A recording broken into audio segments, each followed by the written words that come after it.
We are live, EB's Marathon, episode 20. We missed last week. We're back this week to get you all updated on the current status and everything. So, EB, what you got, brother? Well, last week found out that the leukemia had returned. And so, that's one of the reasons why we decided to do or not do last week, because I wasn't really sure what the next move was going to be. So, we had to sit down with the doctor, and Monday of next week, I will check into the hospital. We'll get an infusion of a drug for about 3 or 4 days, and we'll move on to an oral drug after that. So basically, I'll just be in for a few days, and the rest of it will be able to be done outpatient, so I'll still be able to be at home or whatever. The news was kind of unexpected, and it happened quickly because I went and had a blood draw on last Tuesday, and everything was good. And by the time Thursday had rolled around, we saw some of the results, saw the blasts were up, which were leukemia blasts, and kind of had an idea that something wasn't quite right. And they basically just kind of said then that they suspected that the leukemia was back. So, Friday, I had the bone marrow biopsy, and the initial results pretty much kind of like confirmed that, they didn't have everything back, but they pretty much knew at that point that the leukemia had returned. So, at this point right now, the chimerism is kind of like 50-50.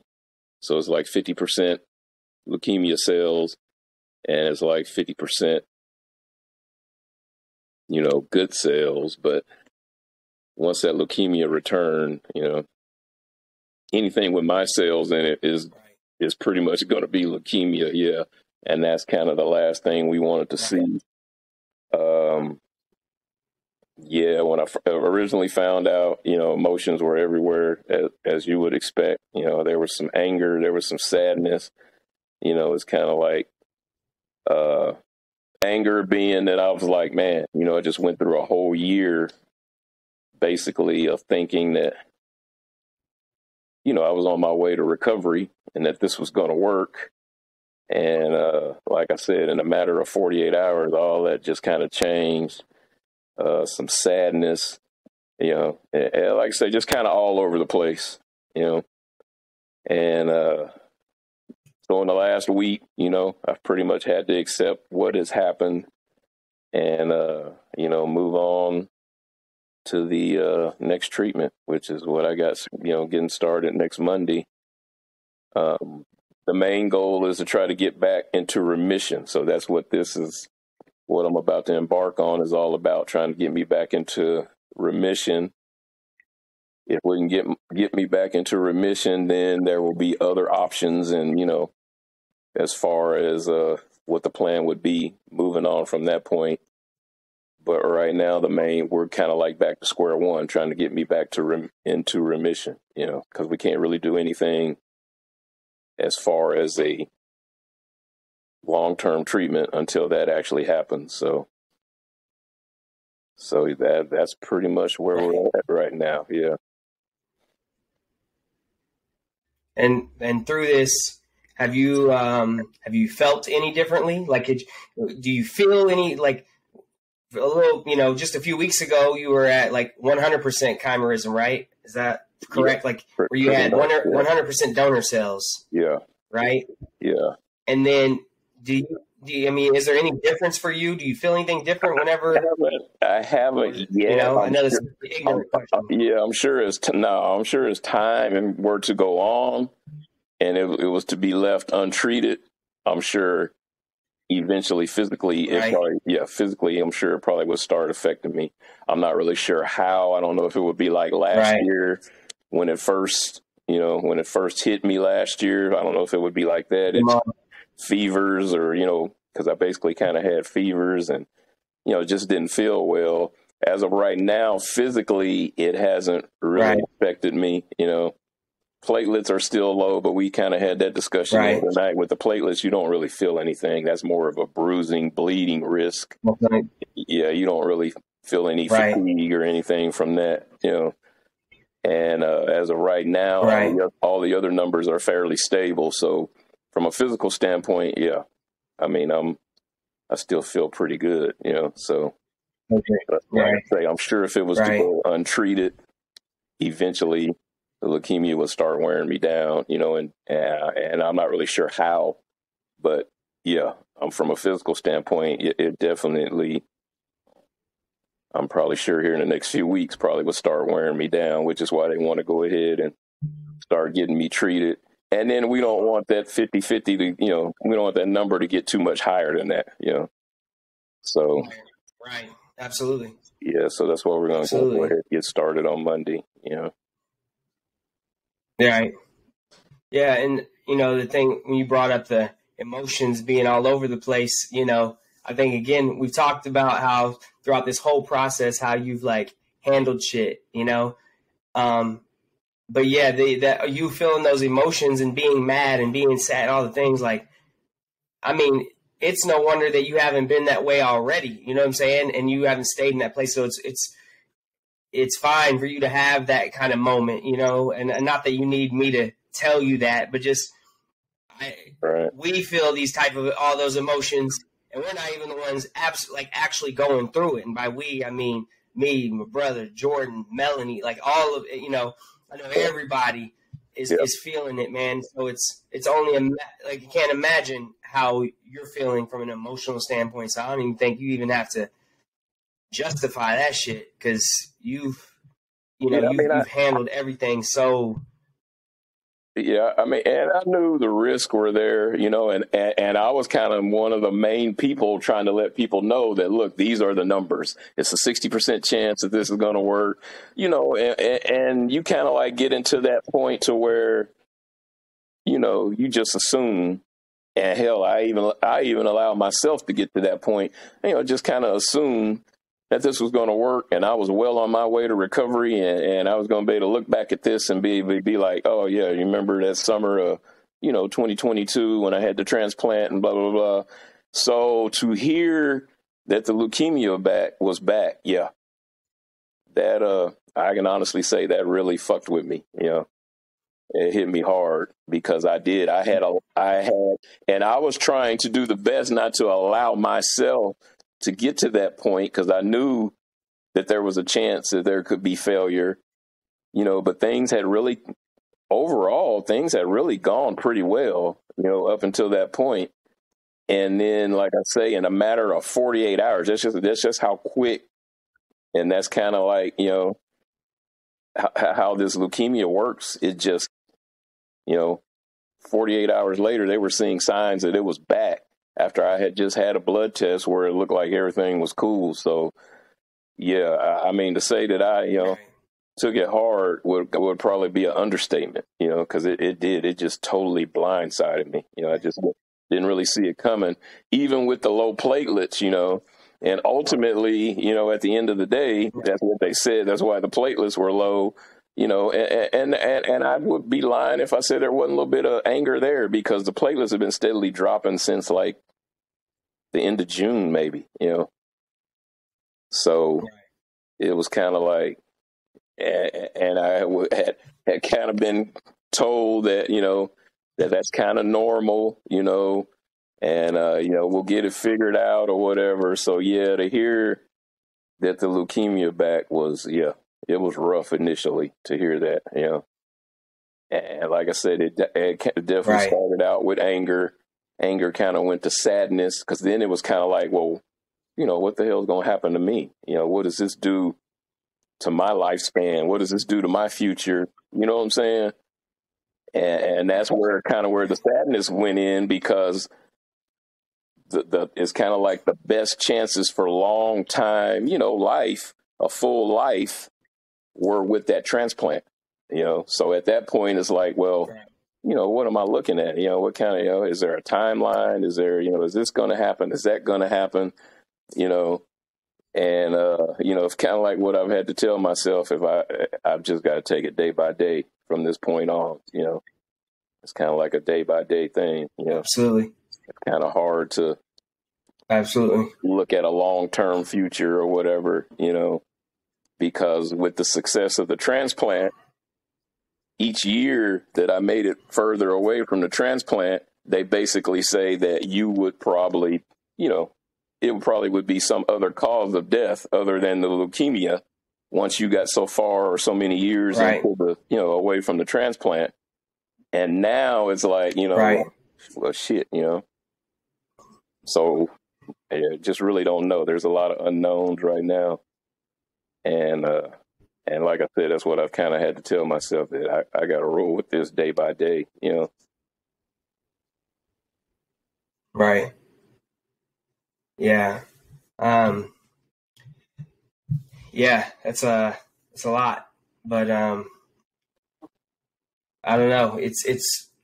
I know like these last few days, it's like it's been this weird period because we're kind of like we'll message back and forth or we call, and it's like you just don't know what to say in these type of situations, and you don't want to be overly positive, because when a person's feeling down, that makes a person feel worse, and you don't want to, you don't want to be too far any which way, So I just know throughout all this, just know that like we are all, obviously everybody's in support for you, but like we want to do whatever we can to like comfort you and be there for you. And sometimes when we don't know, it's okay to even if there's something that one of us can do for you, please don't ever like hesitate to just say it. Just ask, like, or tell us what you need in that moment, because I know it's just it's tough, man. It's tough, even talking with each other, talking to Jordan, talking to my mom, whatever, it's like you just don't know what to say and how to comfort other people, during this time. So the best thing that can be it's such done. A weird thing. The best thing that can be done at this point is, is always just keep rolling like we always roll. You know what I'm saying? Man, for real. Absolutely. Yeah. Absolutely. I don't really want anybody we'll definitely do that on eggshells or anything. It kind of is what it is, and at this point, like say, we really don't know what the prognosis is going to be or what's going to happen, and so. Yeah, I honestly right. keep it light as possible. That's probably the way I would look at it right now, Right. Absolutely. Well, good thing is, it being September, we got football, and that's some of our greatest distractions in life, man. That necessary distraction. Yes, of football. Yeah. And speaking of which, you kicked my ass in our first week in fantasy. You kicked my ass. So I was pissed. I was pissed off. But you know what? I was like, you know what? If I'm losing to anybody, it's okay. It's Ercil right now. I lose to any fucking body, I'll take that L. Yeah, I know, because I know we all are like competitive as hell. So. Yeah. Oh yeah. Oh yeah. That's the funny part about all this. Like in the midst of you going through all this, you over here making waiver wire, pickups and shit. Like we still on it, Yeah. Like we all still playing and stuff, Yeah. In the midst of all this, so. Yeah. Yeah. It's kind of like that football is up there. It is. It truly is. It don't matter really what's going on in life. Yeah, you kind of like, gonna always stay on top of that. Yeah. And you can't make people who don't do it or don't play or participate, you can't make them understand, because really deep down, it's some nerdy ass shit. Like when you think about fantasy football, it's like Dungeons and Dragons for jocks. You know what I'm saying? Like, but it is what it is, man. Yeah. And really not important at all, but super important at the same time. So, Yeah, like I say, unless you're a part of it, Facts. you really, like you said, you really Yeah. wouldn't understand. No.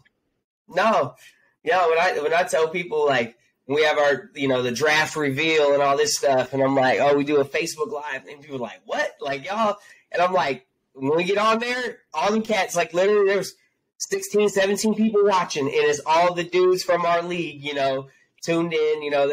We get geeked up about this shit. It's fun, and it's one of those things. No matter what else is going on in our lives, it's the one thing you kind of tap into and kind of momentarily forget about what the fuck is going on, Exactly. So yeah, yep. That's it. Yeah. So, speaking of distractions, we got a big distraction coming on right now. Chiefs and the Chargers getting ready to kick off. But I do want, there are people that have been asking about you. Like there was a few people that reached out to me. They knew we didn't do it last week. They're like, "What's going on?" And I wasn't saying much because I really didn't have the words to say anything. And I was in a place myself. Because obviously September sucked, man. I mean, you found this out last September, right? And then yesterday, last September, yesterday. Yesterday was 1 year. Yeah. I was diagnosed yesterday. Yeah, yesterday last year on the 14th last year. Yep. And September's already just a hard month. Just a lot that has occurred in September. So I was already in a place, and then I got that news about you, and it just really put me in a funk. And so but I know it's one of those things. Every time I talk to you, I feel much better. After I talk to you, I'll be in a place, when I'm by myself with it. But then as soon as I talk to you, I feel better and I'm good. And I think I lost you for a moment. You hear me? Yeah, I hear you. Okay. All right. But I just want to let you get the last word, and anything you want to say to, obviously people, supporters, everything, people that, showing love every week. And man, just keep the prayers coming, and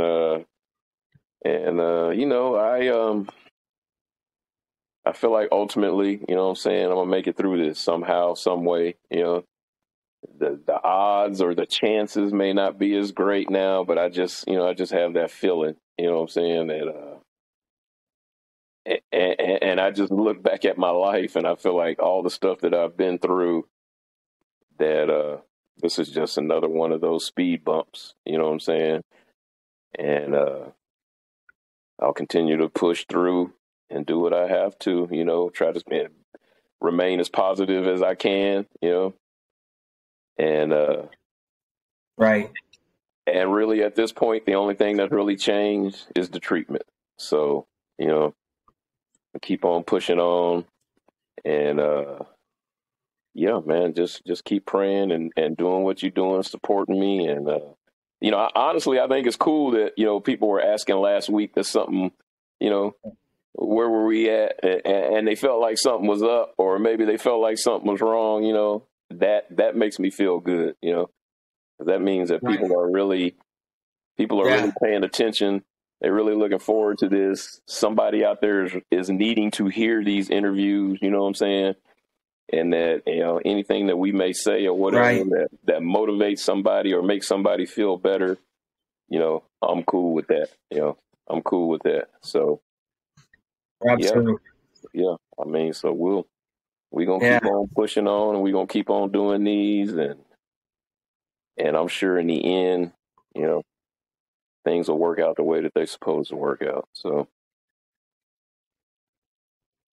yeah, no, I got a thing from Be the Match the other day, and it was just them reminding me, saying, "Hey, we got you updated in our system. We have your address, all that stuff, man." But I'm like, I'm looking forward to the day where they contact me and they're like, "Hey, we found a match, for you to donate for somebody." You know what I'm saying? And and hopefully, it's a good match, man. But yeah, again, you showed us time and time again, like, just the amount of strength you have, and if anybody's going to get through this, it is going to be you. And I believe that 1,000%. Like, it's more than just words, Like you said, you've been through so much, and you've always persevered, and you know, you've gone through all these fucking rigorous treatments, and you've been poked and fucking prodded on. I know you're sick of it. Yeah. But you know, yeah. Keep thugging this shit out. Do it for all of us. Do it for all of us that are fighting behind you, that are supporting you, that love you. You know, just it's not just for yourself. Do it for us as well. You know what I'm saying? And I know that's easier said than done. That's very selfish of me to say, but you know, at the end of the day, you know, whatever we gotta do to keep you around. Yeah, I totally understand. Yeah, for sure. Got a whole army behind it. So yeah, a whole bunch. Yeah, we gonna do this. Yeah, we gonna do this, and absolutely. All right, Eric. Well, I love you, and enjoy the game. Love you too. And we'll catch up. We'll catch up later. All right. Yes, sir.